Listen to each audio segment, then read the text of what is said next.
Hey guys, we got our warm-up for you today. I can't stand seeing baseball players go out and stand in a circle before they've done anything and start a static stretch. A static stretch is when you're just pulling across and just standing still and pulling a muscle trying to elongate it. We need dynamic warm-ups. A dynamic warm-up is going to help you avoid injury. It's going to help you get loose quicker and a lot better. You want to be strong and ready and loose before you start doing any workout, any drill, any game, anything you're doing. We need to perform this warm-up. Okay, so the first thing we're going to start with is a standing calf raise. The standing calf raise, just as simple as it sounds, both feet going up, standing as tall as you can, and going back down. Flex the back of the calves, You want to make sure these calves are nice and loose. Everything is connected in your body, and you want to make sure that the calves are loose, which is going to help loosen up the hamstrings, help loosen up the glutes, the lower back, and so on.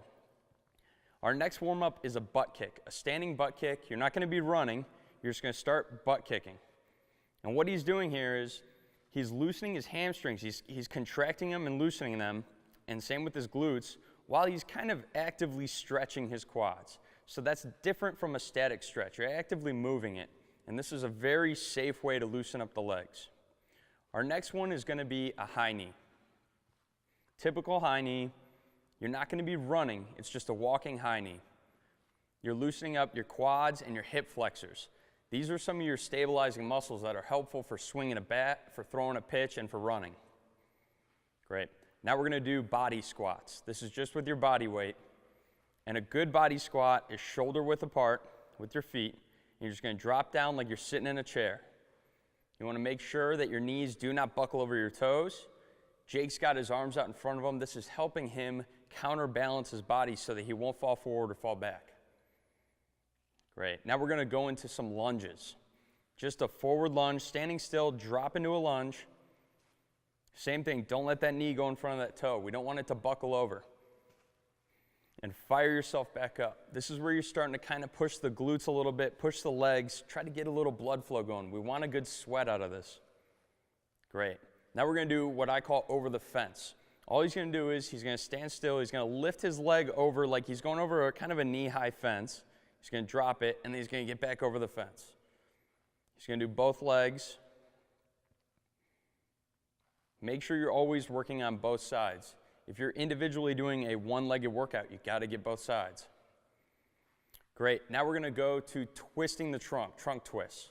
This is just feet shoulder width apart, rotating the trunk, loosening up these twisting muscles, these core muscles that you use to throw and to pit and to swing. Beautiful. Now we're going to do some deadlifts.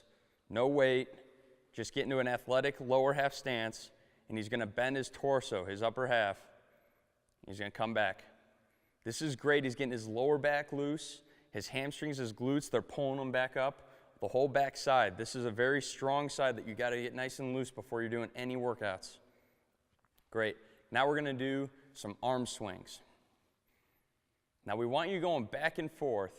It's kind of like doing a reverse fly and a fly at the same time. And notice how he crosses his arms. He's not clapping. This is allowing his chest to get into a better extension and flexion. Great. Now we're going to do arm circles. The arm circles is a longer one. We want to put a lot of effort into this because the shoulders are very important to have nice and loose before you're throwing. So he's going to do forward circles with his palms facing down. And he's going to start small and work his way to a bigger circle. Great. Now he's going to go backwards, palms down still. And we're going to go backwards, small circles, working his way to a bigger circle. Good. Now that you've done that, now we're going to flip our palms to the sky and do the exact same thing. We're going to go forward first, go from small circles to bigger circles, and now we're going to go backwards circles with the palms still facing up. Great. Now our last one is going to be a flexion of the triceps straight down. So you're flexing down, and now you're going to curl up and flex the biceps. And now he's going to push to the sky, and he's flexing the deltoids, the shoulders, trying to get all the arm nice and loose. He's going to go back down, flex the tricep. That's the under muscle. This is the bottom side. And now he's going to curl up, and he's going to flex the top side, the bicep. Now he's going to push up and get the shoulder nice and loose. Great. So we went through this warm-up pretty quickly. We did about 5-10 seconds each one. We want you doing at least 30 seconds for each one. 45 to 60 would be better. Get a good sweat, get a good warm-up, and then go out there and do your baseball workout.